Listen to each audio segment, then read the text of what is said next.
ஆண்டவரும் அருமை இரட்சகருமாகிய இயேசு கிறிஸ்துவின் நாமத்தினாலே உங்களுக்கு வாழ்த்துதலையும் ஆசீர்வாதங்களையும் இந்த காலை வேளையில் நான் தெரியப்படுத்துகிறேன்.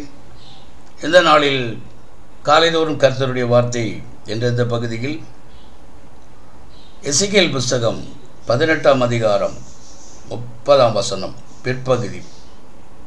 நீங்கள் மனம் திரும்புங்கள், உங்கள் எல்லா மீறுதல்களையும் விட்டு திரும்புங்கள், அப்பொழுது அக்கிரமம் உங்கள் கேட்டுக்கு காரணமாயிருப்பது இல்லை என்று வேதம் சொல்லுகிறது. இந்த அருமையான கால வேளையில் தேவனுடைய வார்த்தை, நீங்கள் மனம் திரும்புங்கள், எல்லா மீறுதலையும் விட்டு, அக்கிரமங்களை விட்டு, தேவனுக்கு பிரியமில்லாத காரியங்களை விட்டு, பாவ வாழ்க்கையை விட்டு, தேவனாய் கர்த்தர் மனம் திரும்பி பரிசுத்தமான தேவனிடத்தில் சேரும்படியாக தேவன் விரும்பி இந்த வார்த்தைகளை நமக்கு சொல்லுகிறார். நம்முடைய ஆண்டவரும் அருமை இரட்சகருமாகிய தேவன் பரிசுத்தராய் இருக்கிறார். ஆண்டவர் சொல்லுகிறார், நான் பரிசுத்தராய் இருக்கிறது போல நீங்களும் பரிசுத்தராய் இருங்கள் என்று சொல்லி அவர் ஞாபகப்படுத்துகிறார். யோவேலுடைய புஸ்தகம் 2ஆம் அதிகாரம் 12-13 வசனங்கள் நமக்கு இப்படியாக சொல்லுகிறது. ஆதலால் நீங்கள் இப்பொழுதே உபவாசத்தோடும் அழுகையோடும் புலம்பலோடும் உங்கள் முழு இருதயத்தோடும் என்னிடத்தில் திரும்புங்கள் என்று கர்த்தர் சொல்லுகிறார். நீங்கள் உங்கள் வஸ்திரங்களை அல்ல, உங்கள் இருதயங்களை கிழித்து உங்கள் தேவனாகிய கர்த்தரிடத்தில் திரும்புங்கள்.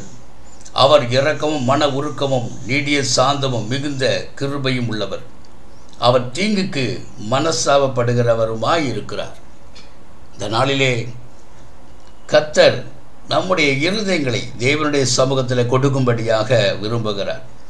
அதை நாம் கொடுக்கும்போது அந்த இரக்கமும் மன உருக்கமும் நீடிய சாந்தமும் மிகுந்த கிருபையும் உள்ளவர், தீங்குக்கு மனஸ்தாபப்படுகிறவருமாய் இருக்கிற தேவன் நம்முடைய வாழ்க்கையை ஜீவியத்தை அவர் புதுப்பிக்க அவர் விரும்புகிற வண்ணமாக அவர் அதில் வாசம் செய்ய அவர் பிரியப்படுகிறார். மத்தேயு 4:17 சொல்லுகிறது, மனம் திரும்புங்கள், பரலோக ராஜ்யம் சமீபத்தில் இருக்கிறது என்று பிரசங்கம் பண்ணினார்.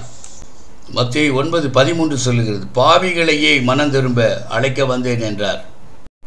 லூக்கா புஸ்தகம் 13ஆம் அதிகாரத்தில் சீலோவாமிலே கோபுரம் விழுது 18 பேரை கொன்றது. எருசலேமிலே குடியிருக்கிற மனுஷர் எல்லாரிலும் அவர்கள் குற்றவாளிகளாக இருந்தார்கள் என்று நினைக்கிறீர்களோ? அப்படி அல்லவென்று உங்களுக்கு சொல்லுகிறேன். நீங்கள் மனம் திரும்பாமல் போனால் எல்லோரும் அப்படியே கெட்டு போவீர்கள் என்று ஆண்டவர் ஞாபகப்படுத்துகிறார். கர்த்தர் தமது வாக்குத்தத்தத்தை குறித்து தாமதமாயிராமல், ஒருவரும் கெட்டு போகாமல் எல்லோரும் மனம் திரும்ப வேண்டும் என்று விரும்பி நம்மேல் நீடிய பொறுமை உள்ளவராயிருக்கிறார். வெளிப்படுத்தின விசேஷம் 2ஆம் அதிகாரம் 5ஆம் வசனம் சொல்லுது, ஆகையால் நீ என்ன நிலைமையிலிருந்து விழுந்தாய் என்பதை நினைத்து மனம் திரும்பி ஆதியிலே செய்த கிரியைகளை செய்வாயாக.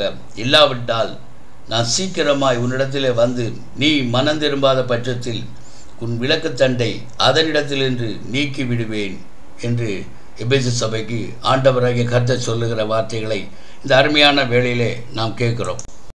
யோனாவின் புஸ்தகம் 3ஆம் அதிகாரம் 4ஆம் வசனம், யோனா நகரத்தில் பிரவேசித்து ஒரு நாள் பிரயாணம் பண்ணி இன்னும் 40 நாள் உண்டு, அப்பொழுது நினிவே கவிழ்க்கப்பட்டு போகும் என்று கூறினான். அப்பொழுது நினிவேயில் உள்ள ஜனங்கள் தேவனை விசுவாசித்து உபவாசம் செய்யும்படி கூறினார்கள். பெரியோர் முதல் சிறியோர் மட்டும் ரெட்டுடுத்தி கொண்டார்கள். இந்த செய்தி நினிவேவின் ராஜாவு கிட்டின போது அவன் தன் சிங்காசனத்தை விட்டு எழுந்து தான் உடுத்தியிருந்த உடுப்பை கழட்டி போட்டு ரெட்டை உடுத்தி கொண்டு சாம்பலிலே உட்கார்ந்தான். 8ஆம் வசனம் சொல்லுகிறது, மனுஷரும் மிருகங்களும் ரெட்டினால் மூடிக்கொண்டு தேவனை நோக்கி உரத்த சத்தமாய் கூப்பிடவும் அவர் தம் தம் பொல்லாத வழியையும் தம் கையில் உள்ள கொடுமையையும் விட்டு திரும்ப கடவார்கள். யாருக்கு தெரியும்? நாம் அழிந்து போகாதபடி ஒருவேளை தேவன் மனசாப்பட்டு தம்முடைய உக்கிரக கோபத்தை விட்டு திரும்பினால் திரும்புவார்கள் என்று கூறினான். அவர்கள் தங்கள் பொல்லாத வழியை விட்டு திரும்பினார்கள் என்று தேவன் அவர்களுடைய கிரியைகளை பார்த்து தாம் அவர்களுக்கு செய்வேன் என்று சொல்லியிருந்த தீங்கை குறித்து மனசாப்பட்டு அதை செய்யாதிருந்தார் என்று நாம் அங்கே காண்கிறோம். இந்த நாளிலே கூட நம்முடைய பாவங்களை மன்னிக்கிற நல்ல தேவன் இருக்கிறார். நம்முடைய பாவங்களை கிழக்குக்கும் மேற்குக்கும் எவ்வளவு தொலைவோ அவ்வளவு தொலைவு விலக்கி போடுகிற தேவன் நமக்கு இருக்கிறார். கார்மேகத்தை போல அவைகளை அகற்றி போட விடுகிற தேவன் நமக்கு இருக்கிறார். தமது முதுகுக்கு பின்பாக நம்முடைய பாவங்களை எறிந்து விட்டு அவைகளை மறந்து போகிற தேவன் நமக்கு இருக்கிறார். சமுத்திரத்தின் ஆழத்தில் நம்முடைய பாவங்களை போட்டு நம்முடைய கேட்டுக்கும் அந்தகார கிரியைகளுக்கும் நம்முடைய அக்கிரமங்களுக்கும் நம்மை நீக்கி நம்மை ஆசீர்வதிக்கக்கூடிய தேவன் நமக்கு இருக்கிறார். அவரை பின்பற்றுவோம். நீங்கள் கர்த்தராகிய ஆண்டவர் சொல்லுகிறார், நீங்கள் மனம் திரும்பி உங்களுடைய எல்லா மீறுதலையும் விட்டு திரும்புங்கள், அப்பொழுது அக்கிரமங்கள் உங்கள் கேட்டுக்கு காரணமாக இருப்பது இல்லை என்று சொல்லி தேவன் வாக்கு கொடுக்கிறார். இந்த வாக்கு தத்தத்தை நாம் இந்த கால வேளையில் நாம் ஏற்றுக்கொள்வோம். கர்த்தர் தாமே நம்மையும் நம் குடும்பத்தையும் நம்முடைய வேலையும் நம்முடைய வருங்காலங்களையும் கர்த்தர் ஆசீர்வதிக்க நமக்கு போதுமானவராக இருக்கிறார். இதை கேட்டுக்கொண்டிருக்கிற உங்களை கர்த்தர் ஆசீர்வதிப்பாராக. God bless you. God bless you.